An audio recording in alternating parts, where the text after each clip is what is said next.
Hello and welcome everybody to CVT simplified YouTube channel. आज हम discuss करेंगे जो BBA Lucknow JEE mains registration start हो चुका है बीटेक के लिए। तो केवल बीटेक वाले इस वीडियो को देखें तो ज़्यादा अच्छा रहेगा। तो उसके बारे में आज डिस्कस करेंगे कि रजिस्ट्रेशन कैसे करना है। जो भी आप लोगों के डाउट्स थे बहुत सारे बच्चों के, ये वीडियो काफ़ी जल्दी मैं बना रहा हूँ इसलिए ताकि आप लोगों को थोड़ा नॉलेज हो सके कि रजिस्ट्रेशन कैसे करना है। और भी जो सारे डाउट थे बोर्ड रिलेटेड, मार्कशीट कैसे अपलोड करनी है, कौन सी अपलोड करनी है, वो सारे डाउट्स भी डिस्कस करेंगे। वीडियो को जरूर पूरा देखिएगा। तो सबसे पहले डिस्कस कर लेते हैं कि जेई मेन रजिस्ट्रेशन जो है स्टार्ट हो चुका है, उसके कुछ इंपॉर्टेंट पॉइंट्स।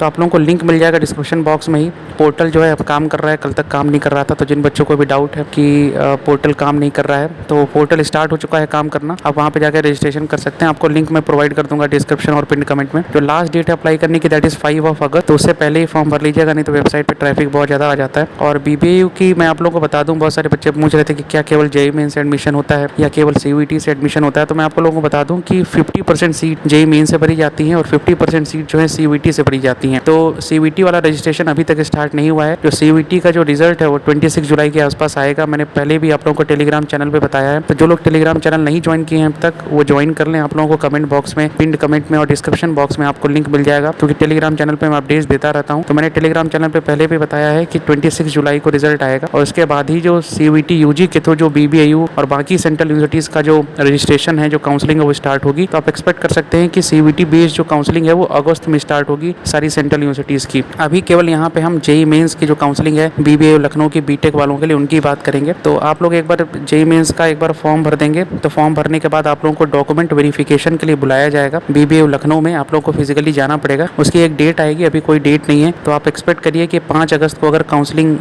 का जो पोर्टल है वो बंद होगा, तो इससे 10 दिन बाद लगभग 16 अगस्त के आसपास आप लोगों को बुलाया जा सकता है। ठीक है, ये अभी केवल टेंटेटिव डेट है। जो फिक्स डेट है बीबीए लखनऊ की वेबसाइट पे आएगी और मैं आप लोगों को बता भी दूंगा जब भी वो आएगी। इसके बाद जब आपका डॉक्यूमेंट वेरिफिकेशन हो जाएगा, इसके बाद आप लोगों की मेरिट लिस्ट आएगी। मेरिट लिस्ट ऑनलाइन आती है और जैसे ही अगर आपकी मेरिट लिस्ट आती है, आपका उस ब्रांच में नाम है जो ब्रांच आपको चाहिए, तो आप उसकी फ़ी पेमेंट कर सकते हैं। फ़ी पेमेंट करने के बाद आपका एडमिशन हो जाएगा। फीस क्या है बीबीए लखनऊ की? तो 55,000 है। ऑलरेडी एक बार मैं रिव्यू वीडियो बना चुका हूँ, उसका भी लिंक आपको डिस्क्रिप्शन बॉक्स में मिल जाएगा, वो जरूर देखिएगा। आगे भी बात करेंगे इसकी। और बहुत सारे बच्चों के बीच में डाउट था कि इसका बोर्ड का क्राइटेरिया क्या है। तो यहाँ पे कोई भी 75% क्राइटेरिया नहीं है। आप लोगों को बोर्ड्स में केवल 50% मार्क्स चाहिए। अगर आप जनरल, ओबीसी और ईडब्ल्यूएस कैटेगरी हैं और आप SC ST कैटेगरी के हैं तो आपको 45% मार्क्स चाहिए बोर्ड में। तो यहाँ पे कोई भी 75% का क्राइटेरिया नहीं है। पूरा वीडियो देखिएगा कि रजिस्ट्रेशन कैसे करना है, क्या डिटेल्स हैं। और जो वीडियो पूरा देखेगा उसको सब कुछ समझ में आ जाएगा। और जो बीच में छोड़ के चला जाएगा वीडियो को, वो हमेशा ही डाउट ही पूछता रहेगा। इसलिए मैं आप लोगों से रिक्वेस्ट कर रहा हूँ कि वीडियो जरूर पूरी देखिएगा। आप लोग जैसे ही लिंक पे क्लिक करेंगे रजिस्ट्रेशन में, तो आप लोगों को कुछ इस तरह का एक इंटरफेस दिखेगा।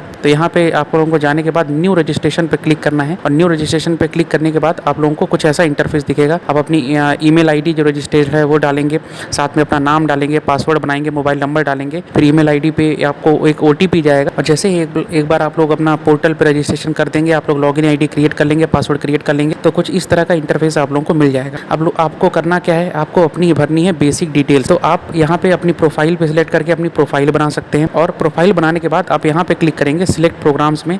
तो आप प्रोग्राम्स अपने सिलेक्ट कर सकते हैं कि आपको एडमिशन लेना किस में है। तो अगर आप लोगों को यहाँ से नहीं जाना, अगर आप लैपटॉप पे नहीं हैं, आप मोबाइल से ही कर रहे हैं, तो आपको साइड में एक बार दिख जाएगा जहाँ पे आपको registration, fill profile, select program, payments, ये सारे ऑप्शन दिख जाएंगे। तो अगर आपको प्रोफाइल बननी है तो आप प्रोफाइल पे क्लिक करेंगे और इसके बाद प्रोफाइल बनने के बाद आप लोग सिलेक्ट प्रोग्राम्स पे क्लिक करेंगे। तो मैं अज्यूम करता हूँ कि आपने अपनी प्रोफाइल भर ली होगी और जिन्होंने नहीं भरी वो भर लें अभी। और जैसे ही आप अपनी प्रोफाइल भरेंगे, आप सिलेक्ट प्रोग्राम्स पे या तो यहाँ पे क्लिक कर दें या तो यहाँ पे क्लिक कर देंगे। दोनों में से किसी भी जगह क्लिक कर देंगे, आपको सिलेक्ट प्रोग्राम्स का ऑप्शन ओपन हो जाएगा। और जैसे ही वहाँ पे क्लिक करेंगे, आपको कुछ इस तरह का एक इंटरफेस देखने को मिलेगा। यहाँ पे आप लोगों को अपना प्रोग्राम लेवल सिलेक्ट करना है, बैचलर्स, अंडर ग्रेजुएट प्रोग्राम। और यहाँ पे आप लोगों को एक अपनी ब्रांच सिलेक्ट करनी है जो कि आप पहली प्रेफरेंस में रखना चाहते हैं। तो जो सबसे पहली प्रेफरेंस होगी आप उसको सबसे पहले भरेंगे। तो फर्स्ट प्रेफरेंस में लेट से आपने सिविल इंजीनियरिंग ली, तो आपने सिविल इंजीनियरिंग सिलेक्ट कर लिया। यहाँ पे आपको यहाँ पर अपना नेशनल लेवल टेस्ट सिलेक्ट करना है। तो आप यहाँ से जेई मेन सिलेक्ट करेंगे और जेई मेंस का फिर यहाँ पे स्कोर सिलेक्ट करेंगे। लेट से आपके हैं 60.2 परसेंटाइल, तो आप यहाँ पे 60.2 परसेंटाइल लिख देंगे। यहाँ पे आप सिलेक्ट करेंगे year appeared on national level admission test. तो यहाँ पे आप ऑफकोर्स 2024 सिलेक्ट करेंगे। फिर बहुत सारे बच्चों के बीच में डाउट है कि स्कोर पूछने के बाद यहाँ पे परसेंटाइल भी पूछ रहा है। तो आप यहाँ पे परसेंटाइल में भी 60.2 ही लिखेंगे। तो स्कोर और परसेंटाइल एग्जैक्टली सेम चीज़ है, दोनों अलग अलग नहीं है, दोनों में सेम चीज़ आपको भरनी है। और जिन भी बच्चों को डाउट था कि दोनों अलग अलग चीज़ें हैं, तो यहाँ पे मैंने उस डाउट को क्लियर कर दिया है कि आप यहाँ पे एग्जैक्टली वही चीज़ भरेंगे। लेट से आपका 60.2 परसेंटाइल है, तो यहाँ पे आप 62.2 परसेंटाइल ही भरेंगे और परसेंटाइल में भी आप 60.2 परसेंटाइल ही भरेंगे। फिर जैसे ही आप ना वहाँ पे सबमिट का बटन क्लिक करेंगे, तो कुछ इस तरह का आपको एक इंटरफेस बनेगा। तो मैंने ऑलरेडी मेरे सब्सक्राइबर का एक इंटरफेस है। तो उसने सबसे पहला जो प्रेफरेंस रखा है दैट इज कंप्यूटर इंजीनियरिंग, फिर इसके बाद उसने इलेक्ट्रॉनिक्स एंड कम्युनिकेशन इंजीनियरिंग रखा है, फिर इसके बाद इलेक्ट्रिकल इंजीनियरिंग रखा है। अब आप लोग सोच रहे होंगे कि इसने ये तीनों कैसे रख लिया। तो लेट से आपने सबसे पहले कंप्यूटर इंजीनियरिंग का भर दिया, जैसे कि मैंने यहाँ पे कंप्यूटर इंजीनियरिंग का लेट से यहाँ पे आपने कंप्यूटर इंजीनियरिंग का सबमिट कर दिया। अब सबमिट करने के बाद आपको वापस से क्लिक करना पड़ेगा सिलेक्ट प्रोग्राम्स पे, और सिलेक्ट प्रोग्राम्स पे जब आप क्लिक करेंगे तो आपको फिर से इलेक्ट्रिकल इंजीनियरिंग का लेट से भरना है, तो आपको इलेक्ट्रिकल इंजीनियरिंग का फिर से सारा प्रोसेस करना पड़ेगा। ठीक है, आपको हर एक ब्रांच का अलग अलग करना है, कोई भी प्रेफरेंस ऑर्डर यहाँ पे नहीं है जो कि एक साथ आप भर सकते हैं। जैसे बाकी यूनिवर्सिटीज में होता है कि एक साथ सारे प्रेफरेंस आप भर सकते हैं, यहाँ पे ऐसा कोई भी ऐसा ऑप्शन नहीं है। आपको सारी ब्रांच का अलग अलग करके भरना पड़ेगा, बार बार आपको सिलेक्ट प्रोग्राम में जाना पड़ेगा। तो जैसे मैंने सबसे पहले सिलेक्ट प्रोग्राम में कंप्यूटर इंजीनियरिंग सेलेक्ट किया, फिर दूसरे नंबर पे अपना जो प्रेफरेंस रखा वो ईसी रखा, फिर तीसरे नंबर पे मैंने इलेक्ट्रिकल इंजीनियरिंग को भरा। जब आप ऐसे सिलेक्ट करेंगे, लेट से मैंने केवल 3 ही ब्रांच का भरा है और तीनों ब्रांच की आपको फी पेमेंट भी अलग अलग करनी पड़ेगी। तो लेट से मुझे कंप्यूटर इंजीनियरिंग चाहिए, तो मैं यहाँ पे सबमिट एप्लीकेशन पे क्लिक करूंगा, और सबमिट एप्लीकेशन पे जैसे ही क्लिक करूंगा तो कुछ इस तरह का इंटरफेस आएगा। तो आपको एक समरी दे दी जाएगी कि आपने बीटेक कंप्यूटर इंजीनियरिंग जो है सिलेक्ट की है और आपके स्कोर इतना है एंड जेईई मेंस में, और आपने अभी तक फीस पेमेंट नहीं की है। तो आप नेक्स्ट पे बार बार क्लिक करेंगे तो फी पेमेंट की तरफ पहुंच जाएंगे, और फी आपको 1000 रुपीज सबमिट करनी है। अगर आप जनरल कैटेगरी ओबीसी ईडब्ल्यूएस है और आप SC ST हैं तो आपको 500 सिलेक्ट करनी है, और सिमिलर प्रोसेस आपको फॉलो करना है हर एक ब्रांच में। तो लेट से आप कंप्यूटर इंजीनियरिंग के बाद आपको लेट से इलेक्ट्रिकल इंजीनियरिंग चाहिए, केवल आपको 2 ब्रांच में ही भरना है। तो आप उसका सबमिट एप्लीकेशन क्लिक करेंगे, फिर उसकी ऐसे ही फीस पेमेंट करेंगे और वहाँ पे आपकी फी पेमेंट हो जाएगी। तो ये पूरी प्रोसेस है। जिन भी बच्चों को ये लग रहा है कि ऑप्शन प्रेफरेंस का नहीं आ रहा, तो मैं आपको बता दूं यहाँ पे कोई भी ऐसा ऑप्शन नहीं है कि आप एक ही साथ सारी ब्रांच सेलेक्ट कर लें। आपको सारी की सारी ब्रांच अलग अलग करके सिलेक्ट करनी है। ठीक है, आई होप आप लोगों को समझ में आ गया होगा। एक बार मैं फिर बता देता हूँ कि अगर आपने कंप्यूटर इंजीनियरिंग सिलेक्ट कर ली लेट से एक बार, फिर आपको अगर लेट से इलेक्ट्रिकल इंजीनियरिंग सिलेक्ट करनी, तो आपको वापस से यहाँ पे जाना है और सिलेक्ट प्रोग्राम पे क्लिक करना है। सिलेक्ट प्रोग्राम पे क्लिक करके फिर से यही सारी प्रोसेस बार बार करनी है। जो आपको ब्रांच चाहिए वो आप यहाँ पे ले सकते हैं। अब आपको कौन सी ब्रांच सेलेक्ट करनी है इसके बाद अब मैं आगे करूँगा वीडियो में। तो अब आगे बढ़ जाते हैं। तो बहुत सारे बच्चों को डाउट था कि जब आप आगे बढ़ेंगे एप्लीकेशन फॉर्म में तो कुछ ऐसा एक इंटरफेस आएगा जहाँ पे आपको अपने डॉक्यूमेंट्स अपलोड करने हैं। तो इनकम सर्टिफिकेट तो चाहिए, जिनको स्कॉलरशिप वगैरह चाहिए, जिनकी इनकम 2-3 लाख से कम है वो अपना अपलोड करते हैं, उसकी बात नहीं करेंगे। यहाँ पे बात करेंगे क्लास 10th की। तो यहाँ पे लिखा हुआ है scan both marksheet and certificate. तो बहुत सारे बच्चों के बीच में डाउट था कि मार्कशीट क्या है, सर्टिफिकेट क्या है। तो अगर आपके पास मार्कशीट है तो मार्कशीट का आगे और पीछे अगर आपके दोनों साइड प्रिंटेड है तो दोनों साइड एक PDF में बना के सबमिट कर दें। अगर आपको मार्कशीट एक ही साइड मिली है, मतलब आपके मार्कशीट में एक ही साइड मार्क्स लिखे हैं, तो आप केवल एक ही साइड सबमिट कर दें।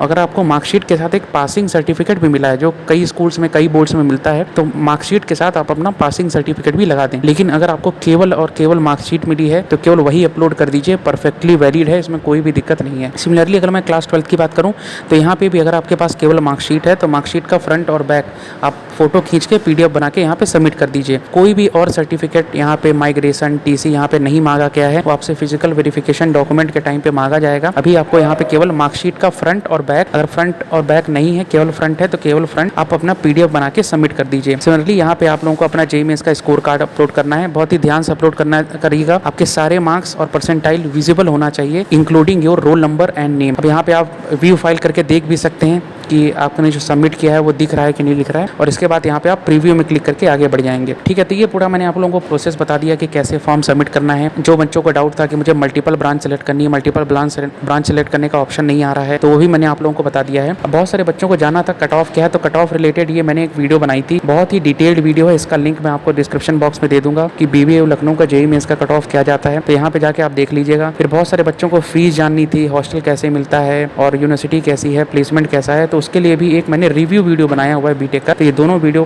के लिंक आपको डिस्क्रिप्शन बॉक्स और पिन कमेंट में मिल जाएंगे, पूरा जाके देखिएगा। अब यहाँ पे हम डिस्कस करेंगे कि आपको कौन सी ब्रांच सिलेक्ट करनी है, क्योंकि अब यहाँ पे आप लोगों को हर ब्रांच अलग अलग सिलेक्ट करनी है, उसका पैसा भी देना है। तो जनरली तो मैं रिकमेंड करता हूँ कि आप सारी की सारी ब्रांचेस में भर दीजिए, लेकिन बहुत सारे financially weaker section of society से बच्चे आते हैं, तो अगर वो सारी ब्रांच नहीं भर पाते हैं तो मैंने एक टेबल बनाई है आप लोगों के लिए कि अगर आपके परसेंटाइल इतने हैं तो आपको कौन कौन सी ब्रांच भरनी चाहिए। तो पहली बात तो ये जरूरी नहीं है कि आप हमेशा CSE को ही पहली प्रायोरिटी दें। हो सकता है किसी का इंटरेस्ट सिविल में हो तो आप सिविल को ही केवल सिलेक्ट कर सकते हैं। हो सकता है किसी का इंटरेस्ट मैकेनिकल में हो तो आप मैकेनिकल को भी पहली प्रायोरिटी में रख सकते हैं। मैं यहाँ पे अज्यूम करके चल रहा हूँ कि मेजॉरिटी बच्चों का इंटरेस्ट CSE में है, तो हो सकता है वो CSE को पहली प्रायोरिटी बनाएं। अब यहाँ पे देख लेते हैं कि आपकी कितनी परसेंटाइल है, तो आपको कौन सी ब्रांच मिलने के चांस हैं। देखिए, चांस अलग चीज़ होती है और कट ऑफ अलग चीज़ होती है। कट ऑफ के लिए ये वाला वीडियो है, आप इस वीडियो को जाके देखिए कि आपके कट ऑफ में क्या आपका कट ऑफ क्लियर होगा। इस साल कट ऑफ थोड़ी बढ़ेगी भी, क्योंकि जिस भी यूनिवर्सिटी की मैं वीडियो बना देता हूँ उसकी कट ऑफ हमेशा बढ़ती है, ये आप लोगों को भी पता है। और आपको रिव्यू देखना है तो रिव्यू के लिए भी वीडियो है। तो यहाँ पे मैं डिस्कस करूँगा कि आपके चांस कौन से हैं किस ब्रांच में और आपको कौन सी ब्रांच भरनी चाहिए। यहाँ पे केवल चांस डिस्कस हो रहा है, कट ऑफ डिस्कस नहीं हो रही है। कट ऑफ के लिए अलग वीडियो है, वो जाके देखिए। आपके परसेंटाइल 70 परसेंटाइल से ज़्यादा हैं तो आपको CSE में भी आपके चांस हैं, EC में भी चांस हैं, EE में भी चांस है, सिविल में भी है, मैकेनिकल में भी है। तो अगर आपके 70 परसेंटाइल से ज़्यादा हैं तो आप पाँचों ब्रांच भर सकते हैं और इन पाँचों में ही आपका चांस है। ठीक है, आप रिगार्डलेस ऑफ योर कैटेगरी, आपकी कैटेगरी कोई भी हो, ठीक है। अगर आपका 60 से 70 परसेंटाइल है तो आपका मे बी थोड़ा बहुत चांस है जनरल OBC EWS में, लेकिन आपके पूरे चांस है अगर आप SC ST हैं। तो अगर आपको भरना है इसमें CSE में तो भर सकते हैं, आपके चांस हैं। चांस मतलब आपके यहाँ पे 60% चांस है केवल, ठीक है, 60% चांस है केवल कि आपका एडमिशन हो जाएगा। लेकिन SC ST हैं तो आपके पूरे चांस हैं, आप जरूर भरिए। EC में आपके पूरे चांस हैं, इलेक्ट्रिकल में भी चांस हैं, सिविल में भी चांस है और मैकेनिकल में भी है। अगर आपके 50 से 60 परसेंटाइल हैं तो आपका बहुत ही ज़्यादा कम चांस है। अगर आप जनरल OBC EWS हैं तो आप अवॉइड कर सकते हैं CSE को भरना, लेकिन अगर आप SC ST हैं तो भी आप भर सकते हैं, आपका चांस पूरा है CSE में। अगर आपके 50 से 60 परसेंटाइल भी हैं तब भी EC में भी आपका चांस है, इलेक्ट्रिकल में भी चांस है, सिविल में भी है और मैकेनिकल में भी है। अगर आपके 40 से 50 परसेंटाइल हैं तो मैं एडवाइस करता हूँ कि आप अगर जनरल OBC EWS हैं तो ना भरें तो ज़्यादा अच्छा है, क्योंकि आपका होने का प्रोबेबिलिटी ऑलमोस्ट 5-10% ही है। तो ना भरें, पैसा बचाने की अगर कोशिश करें तो कर सकते हैं। लेकिन अगर आप SC ST हैं तो फिर भी आपके चांस है तो आप भर सकते हैं। और अगर आप EC की बात करें तो अगर आप जनरल OBC EWS हैं तो आपका कुछ चांस है, 60% चांस है कि आपका अगर हो जाएगा। और अगर आप SC ST हैं तो आपका पूरा चांस है, आप जरूर भरिए। इलेक्ट्रिकल में भी आपका चांस है, सिविल में भी चांस है और मैकेनिकल में भी चांस है, रिगार्डलेस ऑफ योर कैटेगरी। अगर आपके 40 से 50 परसेंटाइल हैं, सिमिलरली अगर आपके 30 से 40 परसेंटाइल हैं तो मैं फिर से एडवाइस नहीं करूँगा अगर आप जनरल OBC EWS हैं कि आप CSE भरें। और अगर आप SC ST हैं तो बिल्कुल भरें, आपके चांस पूरे हैं। और लेस चांस है अगर आप EC में जाना चाहते हैं और आप जनरल OBC EWS हैं और आप SC ST हैं तो आपके पूरे चांस हैं। इलेक्ट्रिकल में भी आपका 60% चांस बनेगा अगर आपके 30 से 40 परसेंटाइल हैं, आपका बहुत ज़्यादा चांस नहीं है। लेकिन अगर आप SC ST हैं तो आपके फिर भी चांस है। सिविल में आपके पूरे चांस हैं और मैकेनिकल में भी पूरे चांस है, regardless of your category. Only अगर आपके 30 परसेंटाइल से कम है तो मैं एडवाइस नहीं करूँगा, दोनों ही, चाहे आपके कोई भी कैटेगरी हो, अगर आपके 30 परसेंटाइल से कम है तो आप CSE ना ही भरें तो ज़्यादा अच्छा है। अगर आपके EC है तो भी मैं एडवाइस नहीं करूँगा जनरल OBC EWS के लिए कि आप भरें। अगर आप SC ST हैं तो बिल्कुल भरें, आपके पूरे चांस हैं। इलेक्ट्रिकल में भी एडवाइस नहीं करूँगा जनरल OBC EWS के लिए, लेकिन मैं SC ST को एडवाइस करूँगा कि वो जरूर भरें। और अगर आप सिविल की बात करें तो मे भी आपका चांस है थोड़ा बहुत, और SC ST का पूरा चांस है। और मैकेनिकल में आपके हमेशा चांस बने रहते हैं रिगार्डलेस ऑफ योर कैटेगरी। तो मैंने आपको टेबल के थ्रू बता दिया कि आपको कौन सी ब्रांच भरनी चाहिए। बाकी अगर आपको कट ऑफ जाननी है, रिव्यू देखना है, तो इन दोनों ही वीडियोस का बहुत अच्छी वीडियोस हैं, आप जाके इसको देख सकते हैं। मैंने इसका लिंक डिस्क्रिप्शन बॉक्स और पिन कमेंट में दे दिया है। So that was all about this video. जिन भी बच्चों को मुझसे BBA रिलेटेड कोई भी गाइडेंस चाहिए, BBA कैसे ज्वाइन करें, मेंटरशिप चाहिए बीटेक के, केवल BBA के लिए, ठीक है। अभी इस वीडियो के बाद अगर आपको मेंबरशिप ज्वाइन करनी है तो आप केवल BBA से रिलेटेड अगर आपको कोई भी जानकारी चाहिए, मेरी गाइडेंस चाहिए, मेंटरशिप चाहिए, तो आप मेरी मेंबरशिप ज्वाइन कर सकते हैं। आपको ज्वाइन बटन दिख रहा होगा, 159 रुपीज़ की है, केवल 1 टाइम पेमेंट है। और 159 रुपीज़ देने के बाद आप कम्युनिटी पोस्ट पे जाएंगे, मेंबर्स ओनली टैब दिखेगा आपको अपने यूट्यूब पे, एक मेंबर्स ओनली टैब पे जाएंगे और वहाँ पे आपको एक पोस्ट मिलेगा जो कि मेंबर्स ओनली पोस्ट है। वहाँ पे आपको टेलीग्राम ग्रुप का लिंक मिल जाएगा, आप उस ग्रुप को ज्वाइन करके मुझसे 1-to-1 बात भी कर सकते हैं। सो that was all about this video. Thanks for watching, have a very nice day.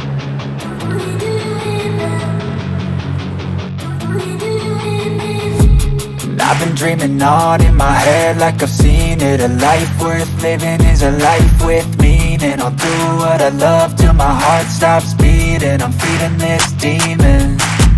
Got a taste, can't erase bitterness in my face. Work a job every day till your dreams fade away. Like a card, never change, play the game that we say. I need a break. I'm staying strong, need to move on to be what I want. I'll keep dreaming on. I'm staying strong, need to move on to be what I want. I'll keep dreaming.